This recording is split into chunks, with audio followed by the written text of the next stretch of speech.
Bismillahirrahmanirrahim. Assalamualaikum warahmatullahi wabarakatuh.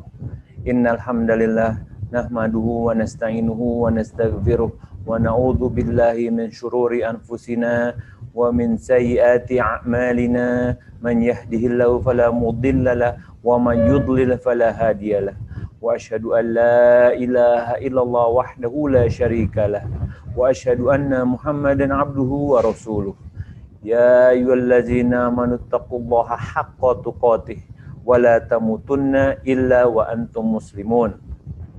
Ya ayyuhan nasu taqu rabbakumul ladzi khalaqakum min nafsin wahidah wa khalaqa minha zawjaha wa batha minhuma rijalan katsiran wa nisaa wattaqullaha allazi tasaaluna bihi wal arham innallaha kana 'alaikum raqiba. Ya ayyuhallazina amanu taqullaha wa qulu qawlan syadidah yuslih lakum a'malakum wa yaghfir lakum dzunubakum wa may yuti'illaha wa rasulahu faqad faza fawzan azima. Allahumma shalli ala Muhammad wa ala alihi wa ashabihi wa man tabi'ahum bi ihsanin ila yaumiddin, amma ba'd. Alhamdulillah, kita kembali di pertemuan yang keempat ya, insyaallah keempat. Sekarang kita di halaman 24. Baik, di halaman 24, poin nomor 28. Isam, boleh dibaca, Sam? Hari kiamat itu memiliki tanda-tanda. Sebagaimana Allah Ta'ala berfirman, Fahal yanzuru ila sa'ati an ta'tiyahum baghtah faqad jaa asyratuha. Maka tidaklah yang mereka tunggu-tunggu melainkan hari kiamat, yaitu kedatangan kepada mereka dengan tiba-tiba, karena sungguh telah datang tanda-tandanya. Quran Surat Muhammad ayat 18. Para ulama membagi tanda-tanda kiamat menjadi 3 macam. Pertama, yang sudah berlalu. Kedua, yang senantiasa muncul dalam bentuk baru. Ketiga, datang kecuali persis menjelang kiamat, yaitu tanda-tanda terbesar seperti turunnya Isa putra Maryam alaihissalam, Dajjal, Ya'juj dan Ma'juj, dan terbitnya matahari dari tempat terbenamnya. Nabi menyebutkan bahwa di antara tanda-tandanya yaitu sahaya wanita melahirkan tuan putrinya, yakni sahaya wanita melahirkan anak wanita, lalu wanita ini menjadi kaya sehingga ia memiliki sahaya wanita yang seperti ibunya. Ini kiasan tentang banyaknya harta dan tersebarnya harta di tengah manusia. Dan hal itu dikuatkan oleh perumpamaan sesudahnya. Nah, sekarang kita di pembahasan hari kiamat memiliki tanda-tanda, teman-teman. Jadi gini, yang dibahas dalam hadis ini, pertama ulama membagi tanda-tanda kiamat menjadi 3 macam. Ini ulama loh ya, bukannya orang zaman sekarang atau orang yang asal cocok-cocokan. Pertama yang sudah berlalu, kedua yang senantiasa muncul dalam bentuk yang baru, dan ketiga yang tidak datang kecuali persis menjelang kiamat. Jadi pas udah mau kiamat, udah tuh muncul tanda-tanda seperti turunnya Isa putra Maryam alaihissalam, lalu Dajjal, lalu ada Ya'juj Ma'juj, itu berurutan tuh. Dan itu udah menunjukkan kedekatan. Di sini dikatakan tanda-tanda kiamat yang didapat dari hadis ini adalah tanda-tanda kiamat. Jadi tanda-tanda kiamat ada 2 nih. Tanda-tanda kedekatan waktunya sama tanda-tanda sebelum itu. Sedangkan yang dibahas sama hadis ini nih adalah tanda-tanda sebelum itu. Jadi bukan yang tanda-tanda turunnya Isa putra Maryam, lalu adanya Dajjal, Ya'juj Ma'juj, bukan. Tapi ini menunjukkan tanda-tanda sebelum itu. Apa sih yang dibahas? Kita lihat balik lagi kita lihat hadisnya. Dikatakan dalam hadis, kan ditanya ke Nabi Muhammad SAW, beritahukan aku tentang kiamat. Kemudian beliau bersabda, yang ditanya tidak lebih tahu daripada yang ditanya. Nah nih, dia berkata, Terus dia berkata, beritahukan aku tentang tanda-tandanya. Nah, ini tanda-tanda hari kiamat yang sebelumnya, bukan ketika hari kiamat sudah dekat dan mau terjadi. Yaitu yang pertama, Anda ulangi sedikit. Jika engkau melihat seseorang yang bertelanjang kaki dan dada, maksudnya telanjang ya, miskin dan penggembala domba berlomba-lomba meninggikan bangunan. Kemudian orang itu berlalu dan aku berdiam sebentar. Ini lanjutan hadisnya. Kemudian beliau bertanya, tahukah engkau siapa yang bertanya? Aku berkata, Allah dan Rasulnya yang lebih mengetahui. Beliau bersabda, dia adalah Jibril, dia datang kepada kalian untuk mengajari kalian agama kalian. Nah, di sini dikatakan bahwa orang yang bertelanjang kaki, tidak berpakaian, miskin, lagi penggembala kambing, bermegah-megahan dalam mendirikan bangunan, teman-teman. Apa sih maksudnya di sini? Yang dimaksud di sini adalah bahwa begini. Jadi orang-orang yang dulu kehidupannya itu berubah. Kehidupannya tadi miskin, gembala kambing, tapi dia berubah dari desa, dia pindah ke kota. Lalu dari kota, di kota dia berlomba-lomba mendirikan bangunan. Dan itu kan kita lihat, ya kan? Kenyataan gitu terjadi di mana-mana. Lalu juga dikatakan dalam hadis bahwa budak wanita melahirkan tuannya. Nah, apa yang dimaksud dengan budak wanita melahirkan tuannya? Bahwa tafsir dari kitab yang Anda dapatkan dari kitab Syekh Abdul Muhsin Al-Badr, hafizallahu ta'ala, beliau adalah ahli hadis dari kota Nabawi, ulama besar. Dalam syarah hadis Arba'in Nawawinya, beliau menuliskan tafsir dari ulama yang mengatakan bahwa budak wanita melahirkan dari tuannya itu maksudnya bahwa banyak penindasan, penaklukan, lalu ada tawanan-tawanan. Ada juga tafsir yang menafsirkan bahwa perubahan keadaan atau perubahan zaman di mana anak-anak durhaka banyak, makin banyak tuh anak durhaka kepada orang tuanya, ke ibunya, ya kan, terutama kepada ibunya. Seperti kita lihat di berita-berita, betapa banyak ada anak yang nuntut orang tuanya ke pengadilan. Ini kan udah contoh-contoh akhir zaman ini. Udah contoh-contoh tanda-tanda akhir zaman maksudnya. Sesuai yang dikatakan dalam hadis.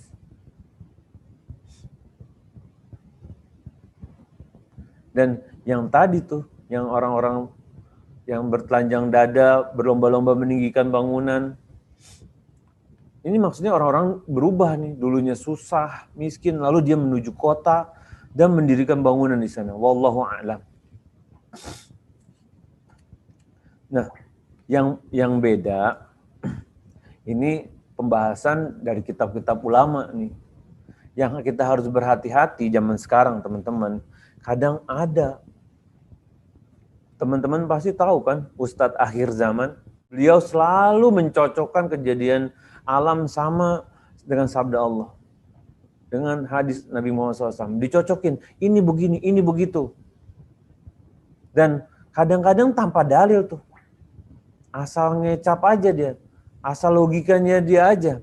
Bahkan ada yang mengatakan, Ustadz akhir zaman ya, mengatakan bahwa apa? Simbol, jadi ada suatu masjid di daerah Bandung kalau nggak salah Ana ingatnya. Itu masjid baru, dibangun lalu ada gambar segitiganya tuh. Lalu apa dikatakan oleh Ustadz akhir zaman? Itu simbol Dajjal tuh katanya. Jadi masjid itu menurut dia nggak boleh sholat di situ. Menurut dia nih, karena ada Dajjalnya, karena simbol Dajjal di situ. Betapa mudahnya dia ambil kesimpulan seperti itu. Dan apa efeknya? Dia ngomong sembarangan tanpa dalil seperti ini. Efeknya orang nggak ada yang mau sholat di situ. Masjid dibangun untuk dimakmurkan, rumah Allah, dan dia seenaknya mengatakan seperti itu. Nggak ada dalil. Dan apa? Dia mengatakan, oh segitiga itu Illuminati itu diambil, menurut dia itu lambangnya Yahudi, lambangnya Dajjal. Nggak ada dalil. Tahu nggak dia ngambil dari mana? Coba teman-teman lihat referensi logo Illuminati menurut dia. Dari jurnalis Mesir yang namanya Muhammad Isa Daud. Bukan ulama nih, jurnalis, wartawan. Boleh kita mengambil ilmu dari wartawan? Enggak. Dari ulama. Ulama yang mana? Yang menerapkan, yang mengikuti hukum sesuai Al-Quran dan hadis sahih Nabi Muhammad SAW. Bukan dari jurnalis. Lalu ada juga yang mengatakan bahwa, wah hati-hati, ini banyak nih beredar di WA kayaknya tahun lalu nih, yang segitiga. Lalu lambang polisi Arab Saudi, mata itu dajjal tuh katanya dia juga. Ini cuma cocok logi teman-teman, cocok logi, dicocok-cocokin. Kalau nggak cocok dipaksain biar cocok. Dan cocok logi itu adalah ilmu yang mengaitkan apa yang terjadi, baik waktu, tempat, dengan sabda Allah. Ya kan? Atau dikaitkan dengan tanda-tanda kejadian di masa depan. Oh ini kan begini, oh ini berkaitan dengan Dajjal nih, ini begini. Udah, cocok logi tuh, semau-maunya. Zaman udah canggih seperti ini teman-teman, masih banyak loh yang percaya cocok logi. Bahkan apa yang terjadi? Ada dari kalangan keluarga, ada seseorang ngakunya guru atau habib atau ustadz lah, lupa. Berkata seenaknya nih ke keluarga besar.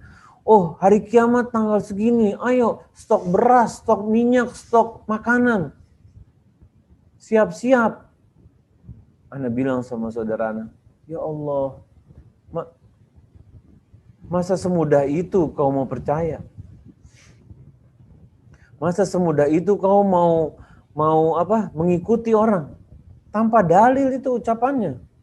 Dia menentukan sendiri. Sesungguhnya ilmu gaib, hari kiamat ini perkara gaib. Yang tahu hari kiamat hanya Allah. Dari mana kita tahu yang tahu cuma Allah? Malaikat paling mulia, malaikat Jibril, dan Nabi paling mulia, Nabi Muhammad SAW, berdua nggak ada yang tahu. Ini dua jenis, dari jenis manusia paling mulia, dari jenis jin paling mulia. Dari jenis manusia paling mulia, dari jenis malaikat paling mulia. Dua-duanya nggak tahu. Hanya Allah Subhanahu wa Ta'ala yang tahu. Ini kenapa tiba-tiba ada ustadz yang tanggal segini loh kiamat, atau Mbak Yu, siapa namanya? Come on lah, masih percaya bro kayak gituan? Ngeramal kiamat tanggal segini 2022 berapa dia bilang? 21. Kemarin kan juga gitu. Ada yang ngeramal berapa tahun berapa? 2000. Tahun 2000 kiamat dia ramal. Terus ada yang lagi berapa kali lah itu? 2012, 2021, pokoknya semau-maunya lah. Itu peramal-peramal kayak gitu tuh dijauhin tuh. Dukun itu. Jangan dipercaya. Jadi gini, kenapa sih ada yang percaya kayak gituan? Pertama gini, buat orang-orang yang pendidikan rendah, mereka percaya tuh tahayul tuh. Mereka percaya tuh kalau jangan lewat sini, nanti pohonnya begini. Oh kita harus sedekah ini karena begini. Itu percaya tahayul tuh yang orang-orang berpendidikan rendah, maaf ya. Kalau orang yang berpendidikan menengah nih, percaya sama ramalan-ramalan. Oh percaya ramalan ini, ramalan itu. Nah, kalau orang yang berpendidikan tinggi, apa yang mereka percaya? Cocok logi. Lihat aja cocok logi. Nggak boleh kita percaya kayak gituan. Kita nggak boleh mengatakan sesuatu, perkara gaib tanpa dalil. Dan betapa lancangnya orang-orang yang berkata perkara gaib tanpa dalil. Lancang. Tanggal segini kiamat. Bulan segini. Yang kita tahu hari kiamat tuh hari Jumat. Tanggalnya, bulannya, tahunnya kita nggak tahu. Allah semua yang tahu. Terus kenapa tiba-tiba, ayo Fik, beli beras, beli minyak, beli ini. Ngapain bikin nasi goreng? Anda bilang, bukan. Stok buat hari kiamat, kata Ustadz ini tanggal segini. Loh. Anak kadang, ya Allah, kau ini kuliah, kau ini ini. Ini keluarga sendiri sih yang ngomong. Kok masih mau percaya kayak gitu? Dan orang suka sih kalau ditakut-takutin gitu kadang-kadang. Anda nggak ngerti kenapa. Dan yang paling bahaya teman-teman, bukan itu aja. Mengambil ilmu dari Ustadz cocok logi ini paling bahaya. Karena apa? Efek kerusakannya banyak. Pertama percaya kayak gitu. Jadi dia udah nggak percaya tuh bahwa Allah yang tahu tentang perkara gaib, itu udah gawat kan? Mengingkari apa? Mengingkari bahwa hanya Allah yang mengetahui perkara gaib. Dia percaya kok si Ustadz cocok lagi ini tahu. Ini di hati nih bahaya. Dan Muhammad bin Sirin rahimahullah, beliau adalah seorang ulama tabi'in. Beliau mengatakan, sesungguhnya ilmu adalah agama. Maka lihatlah dari siapa kalian mengambil ilmu. Lihatlah dari siapa kalian mengambil agama kalian. Tuh. Jadi nggak bermudah-mudah tuh mengambil ilmu sana, mendengar perkataan ini, ngambil ilmu sana. Akhirnya jadi campur-campur, bingung. Ada orang cerita sama Ana gini. Ana kasih tahu lah, dia nanya ini, kita sharing lah, diskusi gitu. Fik, aku jadi bingung, katanya. Bingung mau dengerin yang mana, katanya. Si ini bilang gini, si ini bilang gini. Loh, aku bilang, Bu, Pak, kalau misalnya ada perbedaan pendapat, balik lagi ke Al-Quran dan hadis sahih. Karena pasti ada di antara perbedaan pendapat itu ada yang benar. Ada yang pemahamannya benar, ada pemahaman yang salah. Lihat bagaimana ulama-ulama zaman dahulu. Jangan sembarangan kita ngambil ilmu dari A, dari B, dari C, kita campur semua jadi satu. Ambil yang benar, ambil yang paling sesuai dengan tuntunan. Ambil yang paling sesuai dengan Al-Quran dan hadis sahih Nabi Muhammad SAW. Dari ulama-ulama terdahulu pemahamannya. Jadi kalau ada ulama-ulama zaman sekarang, pemahamannya berbeda dengan ulama-ulama terdahulu, apalagi berbeda dari Al-Quran dan hadis sahih, jangan diambil. Hati-hati. Ilmu itu adalah agama. Oke? Jadi semoga Allah mudahkan kita untuk belajar ilmu, kita belajar agama yang hak dengan pemahaman-pemahaman ulama terdahulu yang soleh berdasarkan Al-Quran dan hadis sahih, bukan berdasarkan syahwat, hawa nafsu. Kayak misalnya ngeramal apa dibilang cocok logi hari kiamat, itu kan hawa nafsu aja, biar cari sensasi lah, biar viral lah, biar didengar banyak orang lah, biar banyak jamaahnya lah.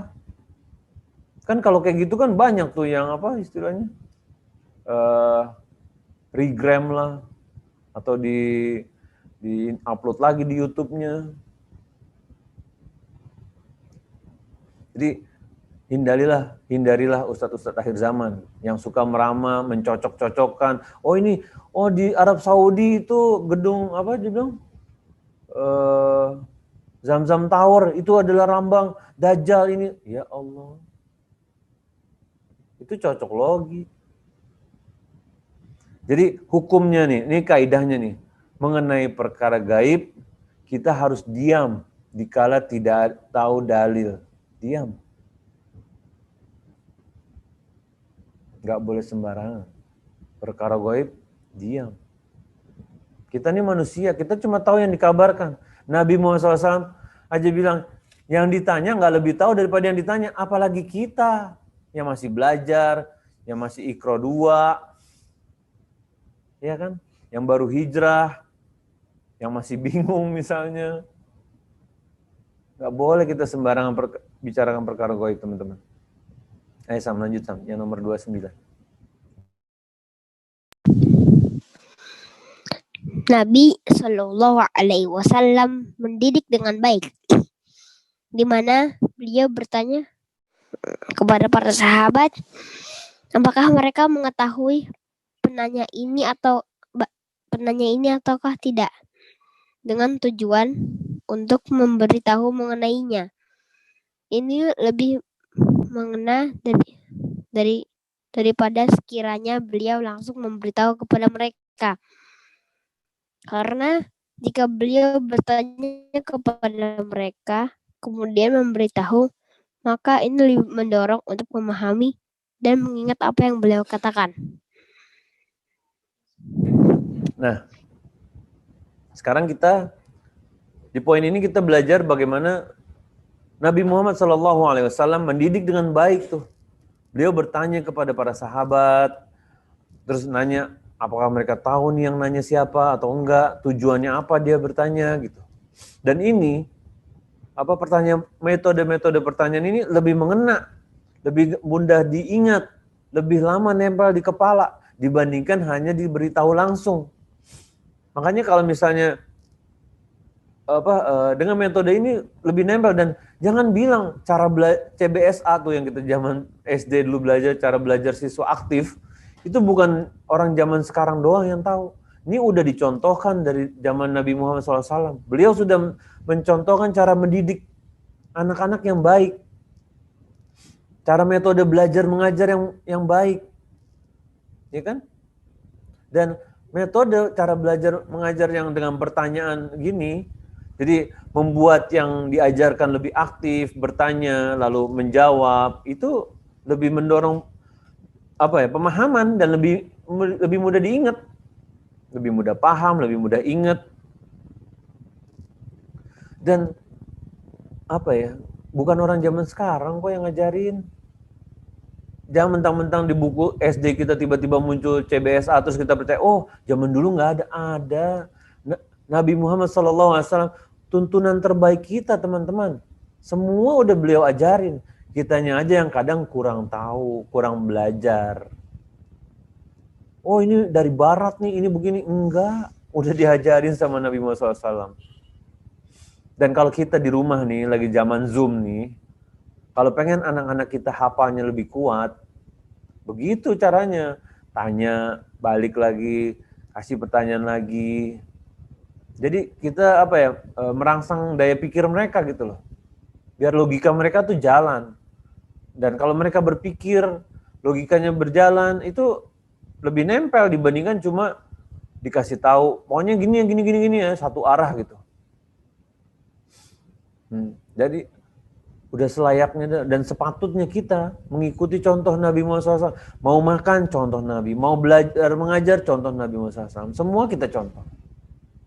Itu buat orang-orang yang mengaku umatnya. Kadang banyak yang teriak-teriak mengaku umatnya, giliran dikasih tahu sunnahnya atau contohnya, oh enggak, itu kan cuma sunnah.